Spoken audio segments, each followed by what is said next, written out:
सार्थक और प्रभावी उपदेश वह है जो वाणी से नहीं बल्कि अपने आचरण से दिया जाता है। कहने सुनने में बात ऐसी लगती है कि जैसे वाणी का उपदेश नहीं सुनेंगे तो कैसे काम चलेगा। वाणी का उपदेश सुनना तो बहुत ज़रूरी है और उपदेश में बैठना भी बहुत ज़रूरी है। ऐसा कहा गया है कि बिनु सत्संग विवेक न होई, बिना सत्संग के विवेक नहीं होता। पर सत्संग नहीं करेंगे तो विवेक कैसे पैदा होगा। सत्संग जो है वो जीवन में ज़रूरी है, इतना मैं मानता हूँ। परंतु सत्संग के साथ साथ एक सबसे बड़ी चीज़ जो जीवन में ध्यान करने की ज़रूरत है वो ये कि किसका सत्संग कर रहे हैं, आखिर हैं लोग कौन, उन्होंने जीवन में उतारा कि नहीं इसको। वाणी और आचरण में कोई तादाद में है कि नहीं, इनके बीच में कोई संबंध है कि नहीं इनके बीच में। सबसे ज़्यादा ज़रूरी इस बात को हमें ध्यान में रखना चाहिए। जो हम बोलते हैं वो हमारे आचरण में, हमारे रोज़मर्रा के जीवन में निकल रहा है कि नहीं। बोलते तो हम 1 घंटा हैं और आचरण हम 24 घंटा जीते हैं। ये 24 घंटे ही सबसे महत्वपूर्ण है। इन 24 घंटों को यदि हम महत्वपूर्ण मान लें और यदि इन 24 घंटों को सही ढंग से जीना, यद अंतरम तद बाह्यम, यद बाह्यम तद अंतरम। जैसे आप अंदर हैं वैसे बाहर रहें, जैसे बाहर हैं वैसे अंदर रहें। हमारे चलने का तरीका, हमारे बोलने का तरीका, हमारे खाने पीने का तरीका, हमारे दूसरों से बातचीत करने का तरीका, ये कैसा है, सब कुछ इसी पर निर्भर करता है। आज क्या है कि इतने सारे भजनोपदेशक, इतने सारे वक्ता, इतने सारे बाबा जी लोग हैं, पर इनकी वाणी का प्रभाव क्यों नहीं होता है।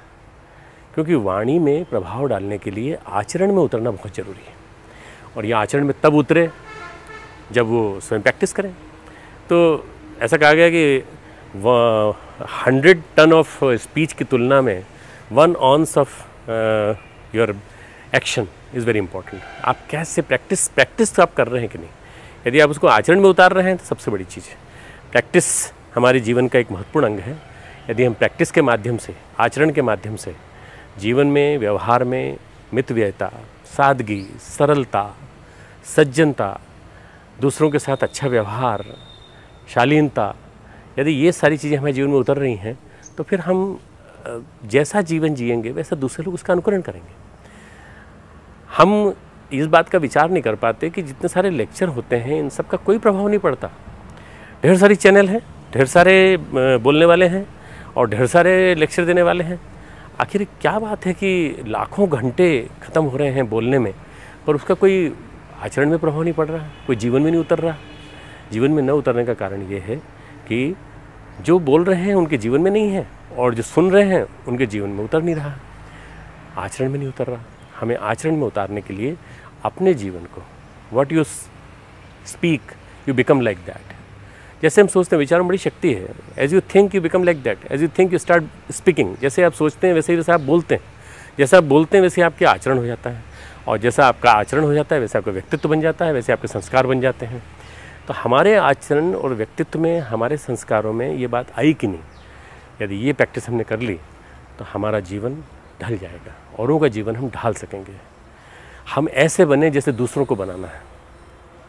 यदि हम खुद उस चीज़ को जीवन में उतारेंगे तो दूसरों को बनाने के लायक बन सकेंगे। स्वामी विवेकानंद ने कहा था बी एंड मैक, पहले बनो फिर बनाओ। बी एंड मैक, बनो और बनाओ। यदि ये सिद्धांत हमारे जीवन में आ जाए तो हमारा जीवन सही अर्थों में निहाल हो जाए। बनना जितना महत्वपूर्ण है उतना ही ज़्यादा जीवन साधना भी है। यदि जीवन साधना हम करेंगे, अपने जीवन में गुणों को, आचरणों को, आदर्शों को लगाएंगे, उनको अपने जीवन में आरोपित करेंगे तो हम वैसे ही बन जाएंगे। इसके लिए क्या करें, महामानवों के जीवन को देखें। महामानवों ने किस तरह से जीवन जिया, किस तरह से उन्होंने अपने आचरण में उतारा, स्वयं वैसा जीवन जी कर के उन्होंने अपने जीवन को महान बनाया।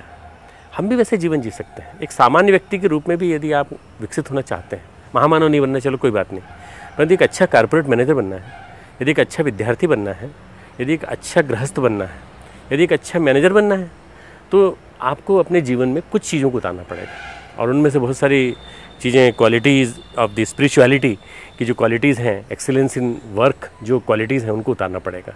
और उन गुणों को जीवन में उतारने से आपको सबसे बड़ा लाभ ये मिलेगा कि आपको इन सब गुणों को जीवन में उतारने के लायक एक अच्छा पर्याप्त मसाला मिल जाएगा। और वो जो सार्थक उपदेश, फिर आप किसी को कहेंगे भी कि मैंने ये जीवन में जिया है इसलिए तुमको बता रहा हूँ, मैंने इसको जीवन में प्रैक्टिस करके देखा है इसलिए तुमको बता रहा हूँ।